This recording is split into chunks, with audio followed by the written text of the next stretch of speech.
Boker Tov, nous sommes le 31 août 2017, le 9 Elul 5777, il est 8h01 sur studiokalita.com. Daniel Aïko micro, Michael Anker à la technique, heureux de vous retrouver ce matin sur Studio Kalita pour cette nouvelle heure d'actualité, une heure d'actualité qui va débuter dans quelques instants par les grands titres de la matinée en Israël. Vers 8h10, nous recevrons notre invité de la rédaction qui sera Amir Weitman, qui est l'un des cadres du Likoud et l'un des chefs de file du Likoud francophone. Nous reviendrons avec lui sur le rassemblement de soutien qui s'est tenu hier soir près de Tel Aviv à l'initiative du Likoud, un rassemblement de soutien à Binyamin Netanyahou à l'occasion du toast porté pour la nouvelle année, à l'occasion donc de Rosh Hashanah, avant que Binyamin Netanyahou ne s'envole vers l'Amérique latine et vers les États-Unis dans le cadre donc de l'Assemblée générale des Nations Unies qui doit se tenir au milieu du mois de septembre, juste avant Rosh Hashanah. Nous parlerons avec lui de cette soirée et des attaques extrêmement véhémentes du Premier ministre hier soir contre la presse israélienne, une grande partie de la presse israélienne, Al-Tiddi, également contre les manifestants qui manifestent depuis plusieurs dizaines de semaines devant le domicile du conseiller juridique du gouvernement pour le presser de prendre une décision concernant ces affaires. Nous en reparlerons donc avec Amir Weizmann dans quelques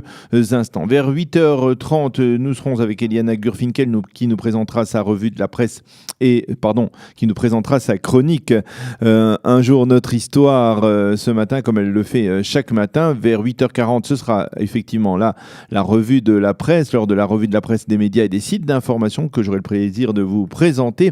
Et vers 8h50, eh bien, nous allons parler de la rentrée des classes qui doit intervenir, vous le savez, demain, 1er septembre, en Israël.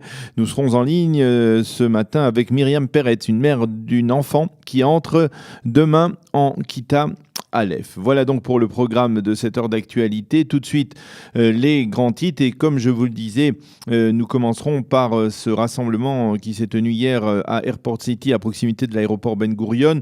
Binyamin Netanyahou s'est livré hier dans le cadre de ce rassemblement à une attaque en règle contre la majorité des médias israéliens, ainsi que contre l'ancien intendant de la résidence du Premier ministre Menin Naftali. Le Premier ministre s'est exprimé donc devant près de 3000 militants et responsables du Likoud réunis à l'occasion donc du traditionnel toast porté en l'honneur de Rosh Hashanah. Ce rassemblement s'est déroulé hier soir parce que le Premier ministre part dans quelques jours en Amérique latine et ensuite il se rendra à l'ONU pour participer donc aux travaux de l'Assemblée générale. Il ne rentrera en Israël qu'à la veille de Rosh Hashanah. Après avoir souhaité Shana Tova aux militants du Likoud mais aussi à l'ensemble des citoyens israéliens, Binyamin Netanyahou a vanté les mérites de l'État d'Israël dans les domaines sécuritaires et économiques en particulier.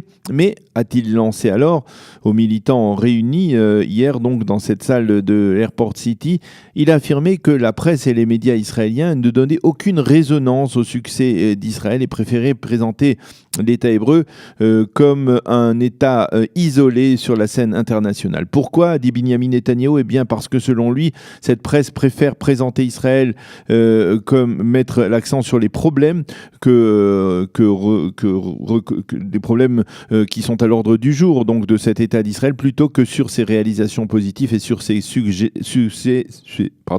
succès.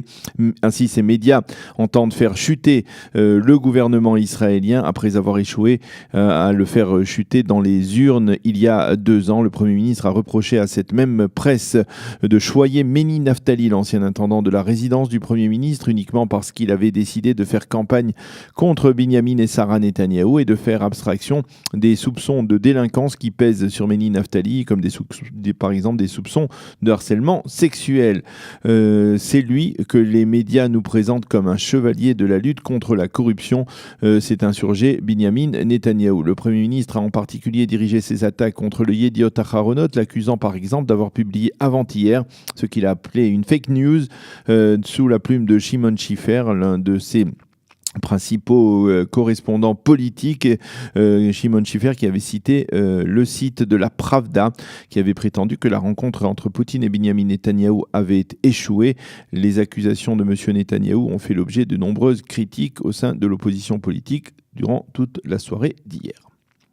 Antonio Guterres, le secrétaire général des Nations Unies, a terminé hier sa visite en Israël par un discours prononcé au musée de la diaspora à Tel Aviv, un discours dans lequel il a réaffirmé qu'il était persuadé que la solution à deux États était la seule envisageable. Dans le cadre de ce passage au Bet Hatfutzot, le secrétaire général, qui fut Premier ministre du Portugal, a visité une exposition sur la contribution des Juifs au développement du Portugal jusqu'à leur expulsion en 1532. Auparavant, Antonio Guterres avait survolé le territoire israélien, puis il s'était rendu en matinée en bordure de la bande de Gaza, où il avait visité avec le général Aviv Kochavi, le commandant en chef des services de renseignement militaire israélien, un tunnel offensif du Hamas, et rencontré également des habitants israéliens des localités du pourtour de la bande de Gaza.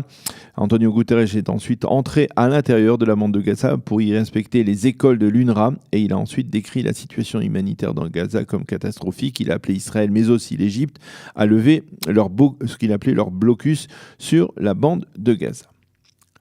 Le ministre israélien de l'Intérieur, Aryeh Deri, a validé hier un amendement à la loi permettant d'expulser des migrants africains qui s'étaient introduits illégalement en territoire israélien, et ce même s'ils refusent d'être expulsés. Cette démarche est la conséquence directe de la décision de la Cour suprême cette semaine qui a refusé que l'État place en détention des migrants qui refuseraient de quitter le territoire israélien de leur plein gré vers un pays tiers en Afrique.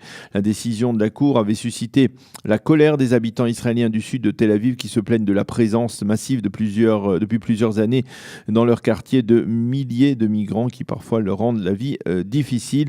D'ailleurs, pour la petite histoire, sachez qu'un sculpteur israélien, apparemment on ne connaît pas son identité exacte, a déposé durant la nuit une statue recouverte d'or, au moins peinte en couleur or, représentant la présidente de la Cour suprême, Myriam Naor, une manière de protester contre le verdict de la Cour suprême dans ce dossier, donc des migrants africains, une cour qui a, selon les habitants israéliens du sud de Tel Aviv, plus tendance à se préoccuper des droits des migrants que de la sécurité, de leur propre sécurité, de la sécurité de ces Israéliens qui vivent donc dans le sud de Tel Aviv. Jour J- pour la rentrée des classes, et demain que plus de 2 millions d'écoliers et lycéens israéliens entameront l'année scolaire 5778. Parmi eux, il y aura 161 374 élèves qui entreront en Kita Aleph. Il s'agit du cours préparatoire et nous serons donc tout à l'heure en direct avec Myriam Peretz, dont le fils entre justement en Kita Aleph. La météo pour terminer, le temps sera normal pour la saison. Les températures 27 degrés à Jérusalem, 30 à Tel Aviv et 37 degrés à Eilat. Nous allons marquer une pause musicale et nous nous retrouvons dans quelques instants avec Amir Weitman pour parler de cette réunion du Likoud qui s'est tenue hier près de Tel Aviv, au cours de laquelle Binyamin Netanyahou a fustigé l'ensemble de la presse israélienne et également l'ancien intendant de la résidence du Premier ministre Meni Naftali.